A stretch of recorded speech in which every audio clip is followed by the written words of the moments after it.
আমি আসছি। লিসন, প্ল্যানে কোনো রকমের কোনো ভুল যেন না হয়, okay? Be be be careful.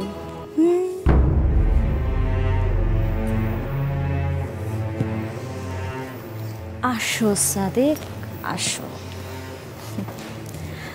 আজকের পর থেকে তোমার অবস্থা ওই লিটনের মতোই হবে, একদম নিরামিষ। আমি যা বলবো তো তাই শুনবো।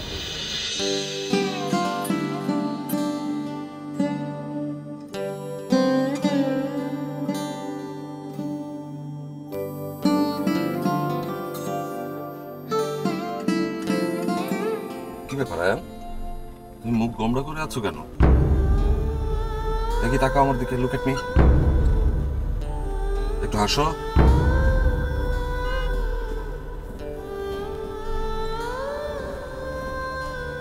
শোনো আয়ান, বাসায় যা হয়েছে সেটা ভুলে যাও। জীবনে যত ঝড়ঝাপটাই আসুক না কেন, তোমাকে তোমার লক্ষ্যে স্থির থাকতে হবে।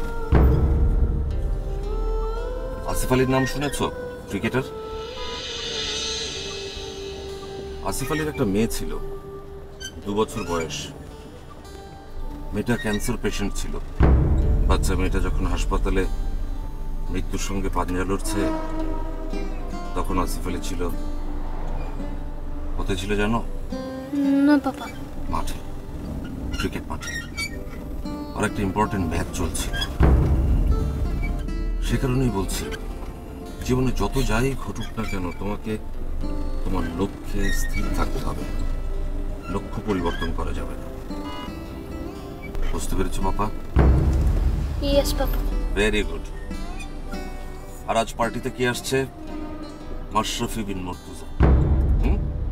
সে পার্টি থেকে এরকম গোমরা মুখ করে থাকতে চলবে? হ্যাঁ, হাসি খুশি থাকতে হবে। হাসো। Good boy.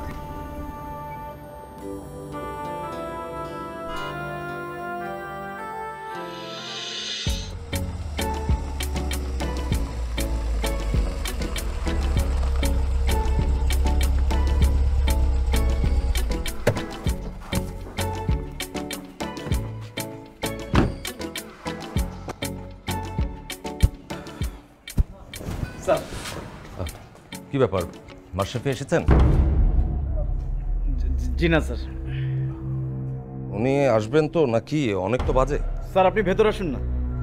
Liton sir, Mashrafe যদি না আসেন না, তোমাদের সবার কপালে খুব খারাপই আছে, আমি বলে দিচ্ছি।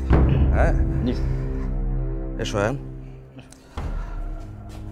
হ্যাঁ মনি, তুই এখানে দাঁড়িয়ে অপেক্ষা কর। আমি ভেতর থেকে খবর পাঠালে চলে আসবি, দেরি করবি না। থাক এখানে। চলো পাপা। Sir please.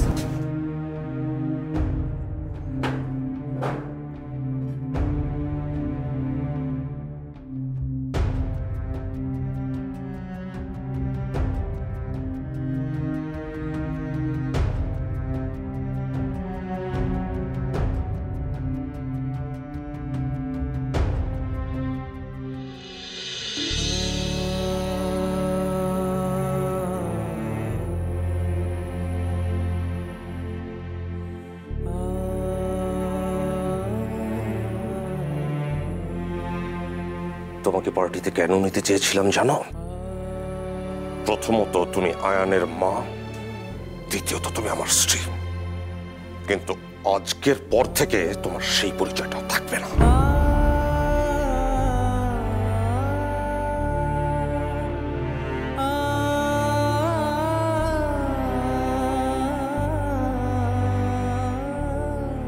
এই বাড়িতে আজই তোমার শেষ রাত।